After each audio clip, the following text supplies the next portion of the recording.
Welcome back to Film Gob everyone, it's Shaker here, and I thought I'd do a quick video about the story that I saw.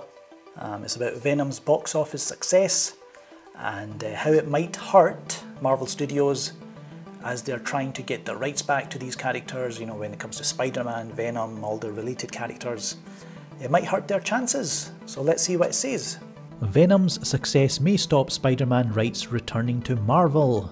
And this is coming from Screen Rant. Venom's box office success lessens the possibility that Sony will return the rights to Spider-Man and related characters to Marvel, analysts say.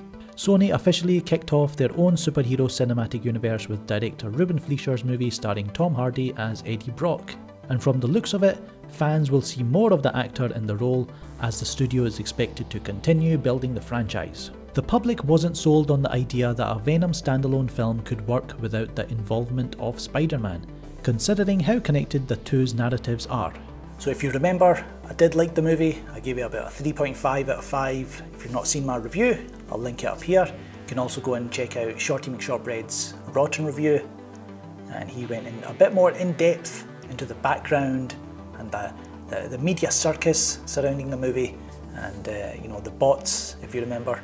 But I enjoyed the movie. It wasn't perfect, it wasn't amazing, but I think it was the best live action Venom that you could have possibly hoped for. Despite this, Sony still pushed through with their plan, and while it wasn't a smash hit critically, it made the studio more than $500 million at the global box office, enough to merit a sequel from a financial standpoint.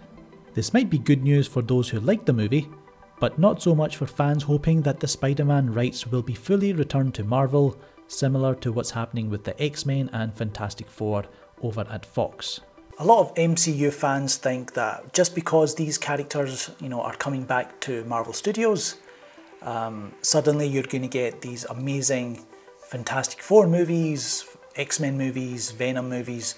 You know, Kevin Feige, you know, he's going to wait, you know, he's going to get the rights back, but he's going to wait until he can, you know, weave these characters into his cinematic universe that's already established. Or he might just kind of throw them in onto the streaming sites, you know, maybe not Netflix anymore, but probably Disney, and that's going to be Disney-fied. Be careful what you wish for. You might get a watered down version of these characters, if at all. So speaking with Business Insider, we had a box office analyst, Jeff Bock. He broke down how Venom's financial success invigorates Sony plans regarding other Spider-Man character rights that they have a creative hold of. According to him, had the movie flopped, the studio would be more open to striking a deal with Disney that would potentially return the IP rights to Marvel.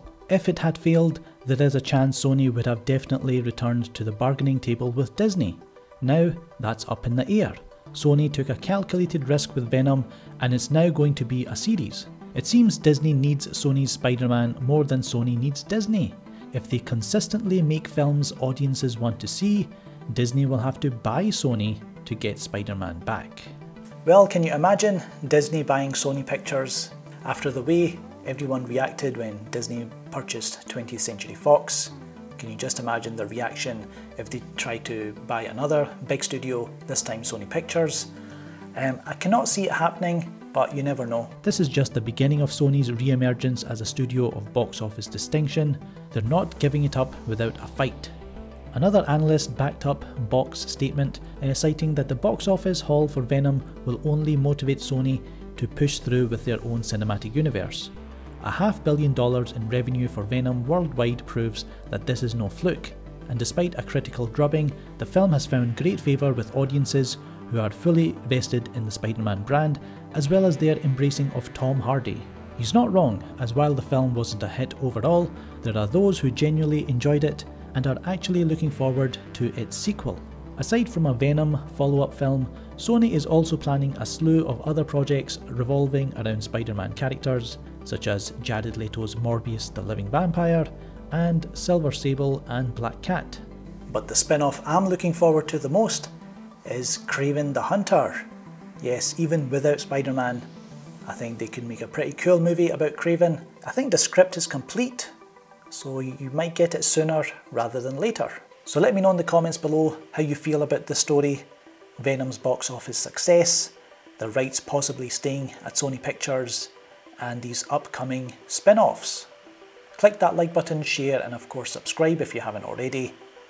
I'm Shaker, and I'll catch you later.